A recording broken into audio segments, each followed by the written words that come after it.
नमस्कार।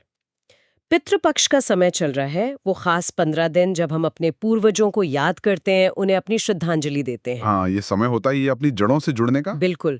और इसी पितृपक्ष में ना एक दिन ऐसा भी है जो बहुत खास है, खास तौर पर घर की स्त्रियों के लिए, हमारी माँ, दादी, नानी, मतलब हमारी मातृशक्ति को समर्पित। आप नवमी तिथि की बात कर रही हैं, मात्र नवमी श्राद्ध। हाँ, बिल्कुल वही, मातृ नवमी श्राद्ध। आज हम इसी पर थोड़ी गहराई से बात करने वाले हैं। हमारे पास जो जानकारी है, वो मातृ नवमी श्राद्ध विधि और महत्व नाम के एक लेख पर आधारित है। अच्छा। तो कोशिश यही रहेगी कि हम इस दिन की अहमियत को समझें, इसे कैसे किया जाता है और इसके पीछे का जो गहरा मतलब है, उसको भी टटोलें। हाँ, ये बहुत जरूरी है क्योंकि ये सिर्फ एक रस्म नहीं है। हम्म। जैसा आपने कहा, ये अपनी जड़ों से जुड़ने का और खासकर अपनी मातृशक्ति के प्रति आभार जताने का एक बहुत ही विशेष तरीका है। सही कहा। अक्सर तो हम पितरों को सामूहिक रूप से ही याद करते हैं, है ना? हाँ, बिल्कुल। लेकिन ये दिन एकदम अलग है। ये खास तौर पर माँ और माँ जैसी दूसरी स्त्रियों के लिए रखा गया है। हाँ, और ये बात शायद बहुत से लोगों को पता भी नहीं होगी कि पितृपक्ष में एक दिन खास तौर से स्त्रियों के लिए है। तो चलिए शुरुआत यहीं से करते हैं कि ये मातृ नवमी श्राद्ध असल में है क्या? देखिए, जैसा नाम से ही पता चल रहा है, ये श्राद्ध पितृपक्ष की नौमी तिथि को किया जाता है। जी। तो मुख्य रूप से तो ये उन पितरों के लिए है जिनका देहांत, मतलब जिनका स्वर्गवास शुक्ल पक्ष या कृष्ण पक्ष की नौमी तिथि को हुआ हो। अच्छा, किसी भी महीने की नवमी तिथि? हाँ, किसी भी महीने की। लेकिन इसकी जो सबसे बड़ी खासियत है वो ये है कि इस दिन का फोकस परिवार की दिवंगत स्त्रियों पर होता है। अच्छा। चाहे वो माँ हो, दादी, नानी, सास, बुआ, मौसी, चाची, मामी या परिवार की कोई अविवाहित कन्या भी। सब शामिल हैं इसमें। हाँ, जिनका निधन नौमी तिथि को हुआ, उनके लिए तो ये जरूरी माना ही जाता है। पर आमतौर पर भी इस दिन सभी मातृपितरों को खास तौर से याद किया जाता है। इसीलिए इसे मातृश्राद्ध या मातृनवमी कहते हैं। हम्म। यानी ये दिन एक तरह से हमारी मातृशक्ति को, घर की देवियों को एक विशेष सम्मान देने का दिन हुआ। पर इसका इतना महत्व क्यों है? मतलब पितृपक्ष में तो हम सभी पितरों को याद करते ही हैं। ये बहुत बहुत अहम सवाल है आपका। देखिए, हमारे शास्त्रों में एक बहुत ही जानी मानी उक्ति है, जननी जन्मभूमिश्च स्वर्गादपि गरीयसी। हाँ, सुना है। मतलब जन्म देने वाली माँ और जन्मभूमि स्वर्ग से भी बढ़कर है। बिल्कुल। माँ का जो ऋण है वो इतना बड़ा, इतना गहरा माना गया है कि उसे चुका पाना वो लगभग नामुमकिन है। उन्होंने हमें जीवन दिया, पाला पोसा, इतने संस्कार दिए। ये बात तो सच में दिल को छू जाती है। माँ का जो त्याग है, उनका जो प्रेम है, उसका कोई मोल ही नहीं है। तो क्या ये श्राद्ध एक तरह से उस ऋण को चुकाने का एक प्रयास है? हाँ, आप इसे एक भावनात्मक कोशिश कह सकती हैं। मातृ नवमी हमें एक मौका देती है कि हम अपनी माँ और माँ समान जितनी भी स्त्री पितर हैं, उनके प्रति अपनी कृतज्ञता, अपना सम्मान, अपना स्नेह खुलकर जाहिर कर सकें। हम्म। ये सिर्फ कोई बाहरी क्रिया नहीं है। ये उनके दिए जीवन, उनके प्रेम, उनके संस्कारों के लिए एक विनम्र धन्यवाद है। जी। आज के समय में हो सकता है कुछ लोग सोचें कि भाई इन पुरानी रस्मों की अब क्या जरूरत है, लेकिन इसका एक गहरा मनोवैज्ञानिक और भावनात्मक महत्व भी है। ये हमें हमारी जड़ों से जोड़ता है। और जो जानकारी हमें मिली है, उसके अनुसार इस दिन अगर श्रद्धा से उनका स्मरण करें, तर्पण करें, दान दें, तो परिवार को कुछ खास लाभ भी मिलते हैं। बिल्कुल, ऐसी मान्यता है और अनुभव भी है लोगों का कि इससे परिवार में आपसी प्रेम बढ़ता है, करुणा बढ़ती है, एक तरह का भावनात्मक संतुलन मजबूत होता है। अच्छा। जब हम अपनी जड़ों से जुड़ते हैं, खासकर अपनी मातृशक्ति से, तो उसका एक पॉजिटिव असर हमारे मन पर, हमारे रिश्तों पर पड़ता ही है। हम्म। यह एक दिलचस्प बात ये भी है कि ये प्रथा खास तौर पर मातृवंश के प्रति सम्मान पर फोकस करती है। हाँ, ये आपने पहले भी कहा था। देखा जाए तो ये उस शक्ति को स्वीकारना और पूजना है जो समाज और परिवार की नींव होती है, जिसे कई बार हमारी पितृसत्तात्मक व्यवस्थाओं में उतना महत्व शायद नहीं मिल पाता। सही बात है। तो ये दिन उस संतुलन को साधने का भी एक छोटा सा प्रयास कहा जा सकता है। ये तो वाकई एक बिल्कुल नया दृष्टिकोण है। मतलब इसे सिर्फ एक धार्मिक क्रिया न समझकर एक सामाजिक और भावनात्मक संतुलन साधने वाला दिन भी समझ सकते हैं। हाँ, बिल्कुल। अच्छा, अब जरा व्यावहारिक जानकारी पर आते हैं। ये श्राद्ध कब करना है, कहाँ करना है और किन के लिए करना है? तो जानकारी के मुताबिक इस साल यानी 2025 में मातृ नवमी 15 सितंबर को पड़ रही है, सोमवार का दिन है। हाँ, पितृपक्ष का 9वां दिन। बिल्कुल। और इसे कहाँ करना चाहिए, इसके बारे में भी कुछ विकल्प बताए गए हैं लेख में। जी। जैसे सबसे आसान तो यही है कि लोग इसे अपने घर में ही करें, किसी साफ सुथरी शांत जगह पर। मुख्य बात है कि पवित्रता बनी रहे, शांति रहे। सही है। और इसके अलावा अगर संभव हो सके तो पवित्र तीर्थ स्थलों पर जाकर ये श्राद्ध करना और भी अच्छा माना जाता है। जैसे गंगा किनारे कहीं, या गया जी में, या हरिद्वार जैसी जगहों पर। कहते हैं कि इन जगहों की जो ऊर्जा होती है वो श्राद्ध कर्म के प्रभाव को और बढ़ा देती है। और लेख में एक खास जगह का जिक्र था, काशी का पितृकुंड। हाँ, वाराणसी का पितृकुंड। बताया गया है कि मातृ श्राद्ध के लिए ये जगह विशेष रूप से महत्वपूर्ण है। बिल्कुल, काशी के पितृकुंड की महिमा खास तौर पर मातृ श्राद्ध के लिए बहुत मानी जाती है। तो ये तो हुई जगह की बात। हाँ। अब ये कि ये श्राद्ध असल में किन के लिए किया जाना चाहिए। हाँ, तो जैसा हमने पहले बात की थी, मुख्य रूप से तो ये उन सभी स्त्री पितरों के लिए है जिनका निधन किसी भी महीने की शुक्ल पक्ष या कृष्ण पक्ष की 9वीं तिथि को हुआ हो। जी। इसमें माँ, दादी, नानी, सास और परिवार की दूसरी दिवंगत सुहागिन स्त्रियां या अविवाहित कन्याएं भी शामिल हैं। अच्छा। पर जैसे मैंने कहा, इस दिन सामान्य तौर पर भी सभी मातृ पितरों को याद किया जा सकता है और करना भी चाहिए। सबसे जरूरी बात यह है कि आप श्रद्धा के साथ उनका नाम और गोत्र लेकर उनका स्मरण करें। हाँ, गोत्र यानी उनके कुल या वंश का नाम। हाँ बिल्कुल, स्मरण और सच्ची श्रद्धा, यही इस पूरे कर्म का आधार है। बिना मन के भाव के किया गया कोई भी अनुष्ठान वो तो अधूरा ही रहता है। बिल्कुल सही कहा।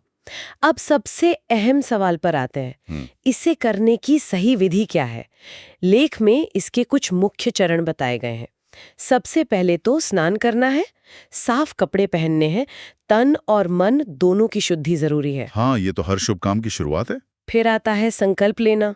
संकल्प मतलब एक निश्चय करना, एक इरादा जाहिर करना। आप अपने हाथ में जल, अक्षत यानी चावल, फूल लेकर ये मन में बोलते हैं या धीरे से उच्चारण करते हैं कि आप अमुक नाम और गोत्र की अपनी मातृपितरों की तृप्ति और शांति के लिए ये श्राद्ध कर्म करने जा रहे हैं। अच्छा, इससे कर्म को एक दिशा मिलती है। हाँ, आपके इरादे को स्पष्ट करता है। इसके बाद है तर्पण। तर्पण कैसे करते हैं? तर्पण में काले तिल, कुश यानी एक खास तरह की पवित्र घास और जल, इनको मिलाकर पितरों को अर्पित किया जाता है अंजुलि से। इसका क्या मतलब होता है? इसका भी गहरा प्रतीकात्मक है। जल उनकी प्यास बुझाने का प्रतीक है। तिल और कुश पवित्रता और समर्पण के भाव को दिखाते हैं। ये एक तरह से उन्हें आदर के साथ जल भेंट करना है, उनकी आत्मा की तृप्ति के लिए। समझ गई। फिर होता है पिंडदान। ये क्या है? पिंडदान में चावल या जौ के आटे को घी और तिल वगैरह के साथ मिलाकर छोटे छोटे गोले बनाए जाते हैं। इन्हें पिंड कहते हैं। हाँ, सुना है पिंडदान के बारे में। हाँ, तो ये पिंड सिर्फ अनाज का गोला नहीं है। इसे हमारे पूर्वजों के स्थूल शरीर का प्रतीक माना जाता है। अच्छा। इसे अर्पित करके हम उन्हें अन्न और श्रद्धा से तृप्त करने का भाव रखते हैं। उनके प्रति अपने पोषण के कर्तव्य को एक तरह से निभाते हैं। और विधि के अंत में ब्राह्मण भोजन का भी जिक्र है। हाँ, अगर सामर्थ्य हो तो किसी योग्य ब्राह्मण को या फिर किसी जरूरतमंद व्यक्ति को आदर के साथ भोजन कराना चाहिए और साथ ही दक्षिणा भी देनी चाहिए। जी। और यहाँ एक और चीज पर खास जोर दिया गया है लेख में, वो है दान। मातृनवमी पर दान का बहुत महत्व है। हाँ, और खासकर स्त्रियों से जुड़ी चीजों का दान करना शुभ बताया गया है। बिल्कुल, जैसे सुहाग की सामग्री हो गई, सिंदूर, चूड़ियां, बिंदी वगैरह। श्रृंगार की दूसरी चीजें, कपड़े। हाँ, कपड़े और तांबे या चांदी के बर्तन भी दे सकते हैं। तो ये जो दान की चीजें हैं, ये भी मतलब सोच समझकर चुनी हुई हैं। बिल्कुल, यहाँ ये ध्यान देने वाली बात है कि दान की ये चीजें भी स्त्री पितरों की प्रकृति और उनके सुहागिन स्वरूप के अनुरूप ही हैं। ये उनके स्त्रीत्व के प्रति हमारे सम्मान का प्रतीक है। अच्छा। ये सिर्फ चीजें देना नहीं है, ये उनके आशीर्वाद की कामना करना है, उनकी आत्मा की प्रसन्नता के लिए किया गया एक छोटा सा प्रयास है। ये विधि तो काफी विस्तृत है, पर जैसा आपने कहा, इसके पीछे का भाव समझना शायद ज्यादा जरूरी है। लेख में एक पंक्ति थी जो मुझे बहुत अच्छी लगी। कौन सी? लिखा था, श्राद्ध कोई परंपरा मात्र नहीं, ये स्मृति की वह धारा है जिसमें बहता है हमारा स्नेह, श्रद्धा और धन्यवाद। ये वाक्य वाकई बहुत गहरा है। बिल्कुल, बहुत खूब कहा है। ये सिर्फ एक क्रियाकांड नहीं है, ये पीढ़ी दर पीढ़ी चलने वाला एक भावनात्मक पुल है, एक कनेक्शन है। हाँ। यह हमें याद दिलाता है कि हम अकेले नहीं हैं, हमारे पीछे एक पूरा इतिहास है, हमारे पूर्वजों का आशीर्वाद है। और आगे एक और बात कही गई थी, माँ को जल अर्पण करना जल नहीं, हमारे अश्रु और कृतज्ञता का अर्पण है।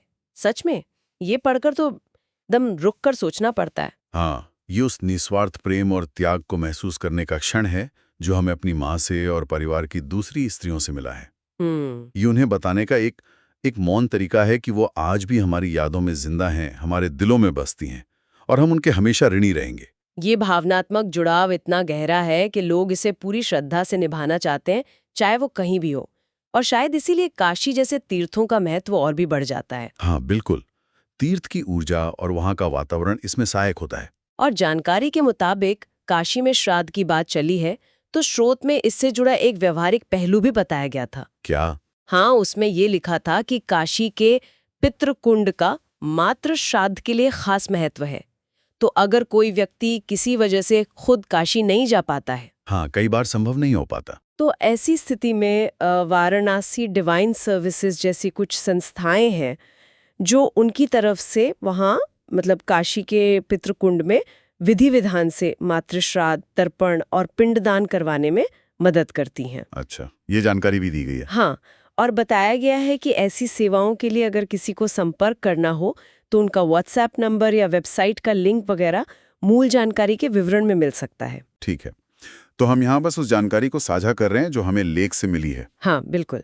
अच्छा, तो आज की इस पूरी चर्चा को अगर समेटें तो हमने क्या मुख्य बातें समझी? मेरे ख्याल से सबसे अहम बात तो यही है कि मातृ नवमी श्राद्ध पितृपक्ष का एक बहुत ही खास दिन है। हाँ, जो विशेष रूप से हमारी माँ, दादी, नानी और परिवार की अन्य स्त्री पितरों के प्रति अपना आभार, अपना सम्मान जताने के लिए है। और इसे एक खास विधि और गहरी श्रद्धा के साथ किया जाता है। हाँ, और मान्यता यही है कि इससे न सिर्फ पितरों को शांति और तृप्ति मिलती है, बल्कि करने वाले परिवार में भी सुख, शांति और समृद्धि आती है। ये अपनी जड़ों से, खासकर अपनी मातृ शक्ति से जुड़ने का एक बहुत शक्तिशाली तरीका है। बिल्कुल।